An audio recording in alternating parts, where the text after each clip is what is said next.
مساء الخير. ازيكم يا جماعة؟ سفرة فايزة هتعمل لكم النهاردة حاجة صحية للأولاد، وحاجة هم هيحبوها قوي في المدارس. هنعملها دلوقتي. هندخل الفول السوداني أو زبدة الفول السوداني، هنعملها في الكب كيك بطريقة حلوة جدا، وهيحبوها لو هم ما بياكلوش حاجة صحية أو ما بياكلوش زبدة الفول السوداني. هنعملها في الكب كيك، هتبقى حلوة جدا.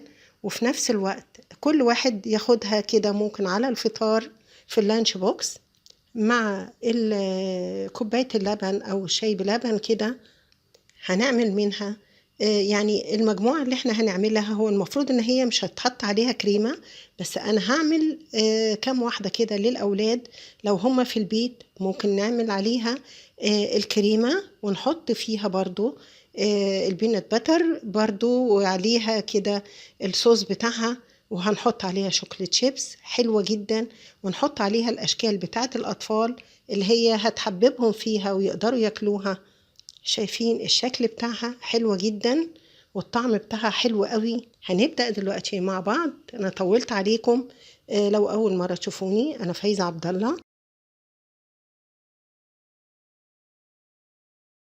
احنا هنبدأ بقى. اول حاجة بنحط الورق البليسيه في الصينية بتاعة الكبات، او لو عندك الاطباق اللي هي الفويل بتحطي فيها او بتدهنيها، يعني اللي ممكن موجود عندك او متوفر.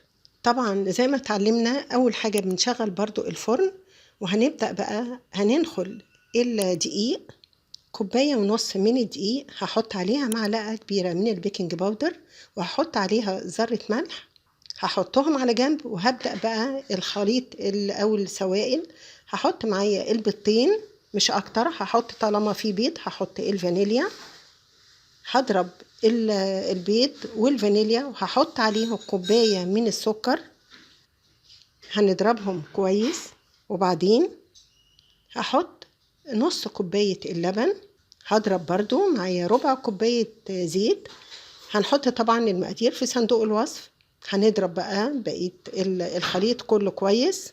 معايا نص كوباية زبدة الفول السوداني. هحطها بقى بعد كده، وهضربهم مع بعض كل الخليط لغاية لما يتجانس. لو في الخلاط مفيش مشكلة، حطي كل المكونات مع بعض وضربيهم في الخلاط. حطيت هنا كده ذرة الملح. بعد ما ضربنا الخليط كله هحط بقى الكوباية ونص من الدقيق. هنزل كده الدقيق وانا بضرب كل الخليط مع بعض.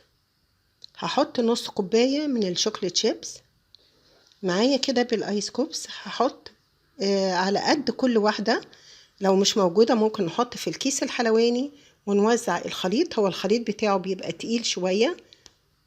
هوزعه كله كده بالتساوي. انا هاملة كده كل الصينية فيها 12 واحدة. هحط فيه شوية بالشوكولات شيبس او شوكولاتة، هقطعها برضو وهحطها. فانا بتعجبني الشوكولاتة على الوش عشان بقطعها قطع كبيرة شوية.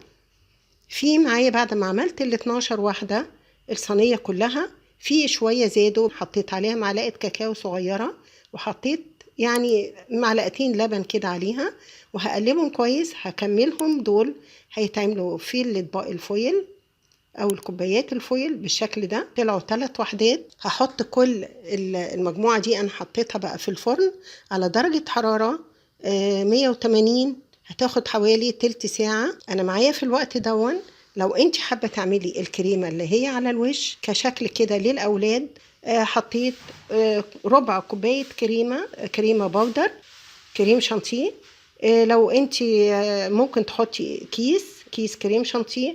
حطيت عليه اللبن نفس المقادير اللي بتبقى مكتوبة على الكيس. حطيت معلقة كبيرة من زبدة الفول السوداني.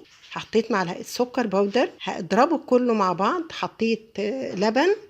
هضربهم كلهم مع بعض كده بالمضرب. كده انا طلعت الصينيه كبات الكيك. شايفين الشكل بتاعهم حلو جدا على فكره. هي الاضاءه على فكره هي اللي ظلمهم.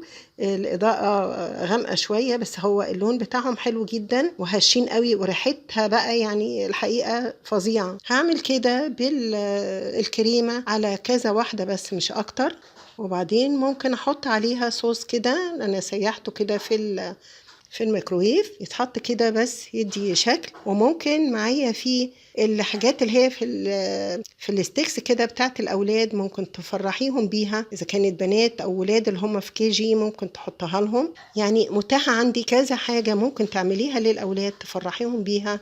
بصي، وده الشكل بتاعها النهائي. بصوا لما فتحت واحدة من الكب كيك، شايفين الشكل بتاعها من جوه هشة جدا، والريحة بتاعتها حلوة قوي والطعم حلو قوي. يا ريت تجربوها بالطريقة دي للأولاد. ويا ريت لو عجبكم الفيديو ما تنسوش تعملوا اشتراك في القناة وفولو على الفيسبوك، وتقولوا لي رأيكم، وتقولوا لي محتاجين ايه للأولاد ممكن ان احنا نعمله. وإلى اللقاء في فيديو جديد. باي باي.